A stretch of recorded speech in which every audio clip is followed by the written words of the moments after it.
Facebook va devenir un métavers. Un métavers. Voilà l'annonce de Mark Zuckerberg lors d'une interview le 22 juillet 2021 à un journaliste. Vous vous demandez ce que c'est qu'un métavers? Dans cette vidéo, vous allez découvrir ce qu'est un métavers, pourquoi ça va avoir un impact sur votre vie et surtout comment s'y préparer. Je ne suis pas un geek et je me soigne, et si vous aussi voulez vous soigner, abonnez-vous à ma chaîne. Et aujourd'hui, comme c'est une annonce de Mark Zuckerberg, j'ai mis la veste bleue. Pourquoi j'ai mis la veste bleue? Réponse dans une autre vidéo que j'ai déjà faite sur Mark Zuckerberg, d'ailleurs, qui est en lien avec celle d'aujourd'hui. Alors venons à la première question, c'est quoi un métavers? Nous vivons dans un univers, ça vous le savez, composé de galaxies, d'étoiles, de planètes. Les scientifiques ont même défini les multivers, c'est-à-dire la possibilité ou l'existence d'univers parallèles. Bon, on n'a pas encore pu démontrer cela. Et alors le métavers, qu'est-ce qu'il va faire là-dedans? Eh bien le métavers, ce sont deux univers qui se conjuguent. Un univers réel et un univers virtuel. La combinaison des deux, c'est le métavers. Une bonne définition du métavers est donnée par Julien Chiez dans une de ses vidéos, je vous mets également le lien dans la description. Il dit que ce qui se passe sur nos écrans de manière virtuelle va avoir un impact dans notre vie réelle. Pourquoi cela va avoir un impact dans notre vie? Mark Zuckerberg a annoncé que le réseau social va devenir un métavers. Et pourquoi il annonce cela? Parce qu'il y a déjà de la concurrence. Si vous avez entendu parler du jeu Fortnite, celui-ci est en train de devenir un réseau social. Un métavers. Bien sûr, Facebook ne peut pas être en reste. Quelle que soit votre opinion sur Facebook ou sur les réseaux sociaux, cela va avoir un impact dans notre vie future.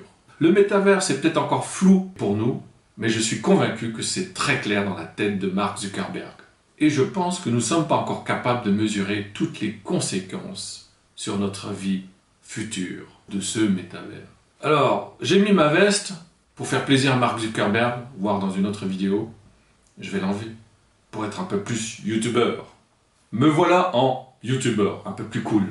Parce que je pense que les métavers vont nous obliger à être un peu plus cool vis-à-vis des nouvelles technologies. Alors d'où vient ce mot métavers? Ce mot métavers a été défini en 1992 dans un roman qui s'appelle Le Samouraï virtuel. Le Samouraï virtuel de Neal Stephenson, comme quoi la science-fiction est toujours en avance sur la réalité. Alors comment se préparer à ce métavers? Pour ça, je vous invite à lire ce livre, il est en anglais, The Inevitable, l'inévitable. Comprendre les 12 forces technologiques qui vont façonner notre avenir, de Kevin Kelly. Je veux surtout retenir 3 choses de ce livre. Premièrement, ce que dit ce livre, c'est que nous sommes tous des débutants, car la plupart des technologies pour les 30 prochaines années à venir n'existent pas encore. Donc, quel que soit votre âge, vous serez toujours un débutant. Deuxièmement, il nous dit que ces technologies évoluent tellement vite qu'il faut sans cesse les mettre à jour, et donc sans cesse rester un débutant. Troisièmement, vu le cycle de l'obsolescence de ces technologies, vous n'aurez jamais le temps de les maîtriser. Par conséquent, nous devons commencer dès aujourd'hui à comprendre ces nouvelles technologies.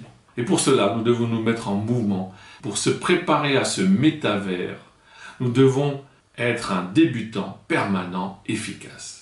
Kevin Kelly dit que nous devons être constamment en mouvement pour ne pas sentir le mouvement. Et ce mouvement, c'est être un débutant permanent. Je ne suis pas un geek et je me soigne.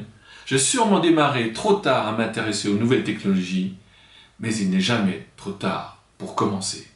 Facebook sera bientôt un métavers. Commencez dès aujourd'hui à être un débutant permanent efficace. Je vais faire prochainement une vidéo sur comment être un débutant permanent efficace. Je ne suis pas un geek et je me soigne. Si vous aussi voulez vous soigner, abonnez-vous à ma chaîne, mettez-moi un pouce et encore mieux, mettez-moi les commentaires sur votre opinion, votre regard sur ce métavers. À très bientôt les amis.